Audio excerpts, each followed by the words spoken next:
Welcome everybody to this episode of Nomad Kicks here on Doc Nomad Productions. I'm your host, DA. Hey, got a great show lined up today. We're going to be talking about the Nike Air Flight 89, 1989, baby. 89's a number, another summer. That's an old little line from Public Enemy from the song Fight the Power. Just like we always do, we're going to have some fun. We're going to conduct our deep dives and do all these things related to this shoe. Let's talk about the background of the Nike Air Flight 1989. The Nike Air Flight was released in 1989. In 1989, the shoe was a staple amongst the NBA elite. Players like Shawn Kemp, Reggie Miller, and others rocked the Air Flight 89. The shoe shares the same sole unit as the Air Jordan 4. There was also a high top version as well. All right, so let's go ahead and conduct our deep dive with the Nike Air Flight 1989. Now, the sole unit is similar to the Air Jordan 4, as you can see here. And actually, Michael Jordan, this was supposed to be Michael Jordan's shoe, but the designers end up making a tweak and he ended up wearing the Air Jordan 4 instead of this one. Classic Nike design. Look at the tongue, Nike Air Flight. That's old school right there. Inside the tongue, let me flip it down, Air Flight. They used to have the Nike Air Flight suits that we wore back in the day, back in the 80s. Phenomenal time to be wearing Nikes and track suits and all that. If you look at this part right here, this piece right here, if you look at all these eyelets right here, I've never seen anyone outside of a basketball player utilize all these eyelets. You know, for us folks that were just rocking these on the regular, we didn't utilize these eyelets, but they're really for the basketball because this is a traditional basketball shoe. I actually like this part of the midsole where it converges on to the top of the shoe. And as I mentioned, with these shoestrings, you can pull these shoestrings in and get you some better traction as well. Now, you look at the tongue, I mentioned it, the Air Flight tongue. In the throat of the tongue, you see it's like a mesh type material in there. Traversing over to the back, as you can see, mesh material in the back. Old school Nike Air in the back. Nike Airs is what we used to say. That material right here, nice, hard, rubbery, still sturdy, still functional with the air sole unit here. Now, the toe box, traditional toe box. But unlike some other toe boxes of the past, there was no air holes inside of here. It was just regular daggone material, the leather and everything. Beautiful. Up under the toe box, you can see the sole for all that traction. If you look at the sole, traditional Nike sole, look at that. Down at the bottom, Nike, different colors. Every color silhouette, every trim had their own little color scheme. So with this shoe is burgundy, so you had a burgundy up under the sole here. Now this shoe, I'm telling you, it's a great shoe. Basketball shoe. I wore this shoe, and I'll talk about that in nostalgic memories. If you're looking at a comfort level, this shoe is very comfortable. It's very functional, pivoting, curling, cutting, doing all those basketball-related moves. This is definitely a great shoe. My only problem with the Air Flight 89, and I mentioned earlier, the Air Flight 89 high tops were my favorite ones, as you can see here.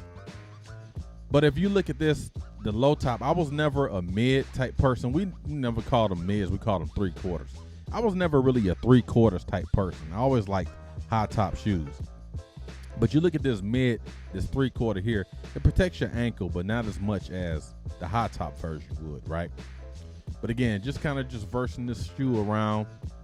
This is another beautiful shoe, another silhouette, a classic silhouette from the days of way back, the Nike Air Flight 89. When they were released, I want to say it was $120. You may have to conduct some additional research to do some fact finding with that, but I believe they were $120. These right here, I paid $85 at the Nike outlet, the local Nike outlet here. And I tell you, I've been chasing these shoes for a minute. They re-released them. They released them. I had a pair back in '89. I had the black and gray ones, as you can see here.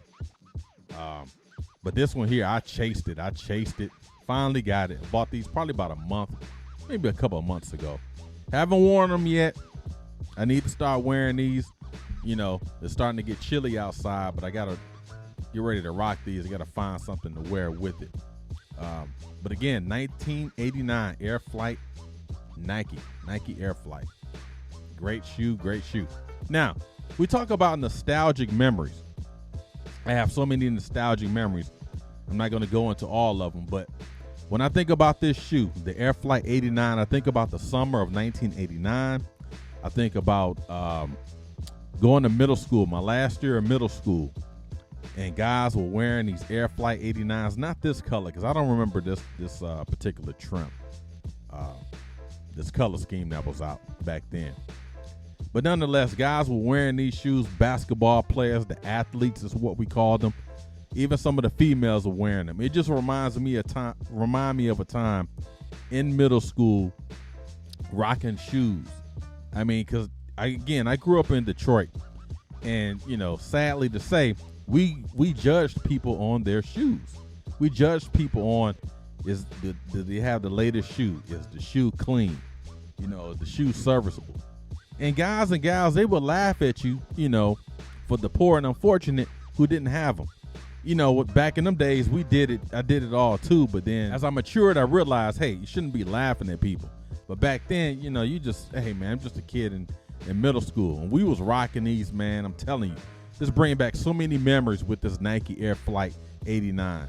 The athletes, everybody, all the so-called cool kids that were in my middle school in Detroit, Noble Middle School, they were wearing them. The OGs were wearing them. You had a pair of Flight 89s back in those days.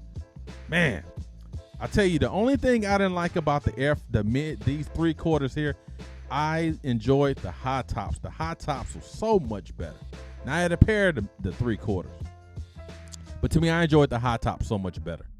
But that's my nostalgic memory. I just think about being a student in Noble Middle School in Detroit, Michigan, seeing all these folks, man, going to Foot Locker trying to buy the Nike Air Flight 89s. I mean, wearing their brothers. When their brother wasn't wearing the Air Flight 89s, they would take them and wear them to school in front like they were their own. But again, this shoe, man, I'm telling you, it's a classic design, a beautiful design. Everything about this shoe I enjoy. I just don't like 3/4. I'm not a low top type guy, even though I have them. I'm more of a high top guy. Now you talk about, that's nostalgic right there. Typical Nike with the big bulky shoes back in those days. And Nike, some of the shoes are comfortable. Like these are very comfortable, but some Nike shoes, they're just, you know, based on style. They look great. The silhouettes look fine. They're functional. But some of them, as far as comfort level, they're horrible. These do not fit in that category. These are very comfortable. Very comfortable. Now, I don't know if I would play basketball in these. I would just rock these on a regular. But even if you play basketball in them, tape up your foot, wear a nice sock with it, and you'll be good to go. The Nike Air Flight 1989. Classic. Hey, that's it for the show today. Thanks for tuning in to Doc Nomad Productions. Hope you got a little something out of it, a little history, a little nostalgic memories. Did a deep dive with it. Hey, thank you for tuning in today. Continue to support this channel. If you enjoyed what you just saw, please like, subscribe, and follow. Tell a family member, tell a friend, share it. Tell everybody about Doc Nomad Productions.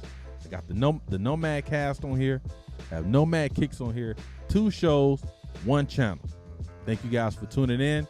Until we meet again, because we know what we say at Doc Nomad Productions, where story time is a pastime. Until the next time, ladies and gentlemen, thank you.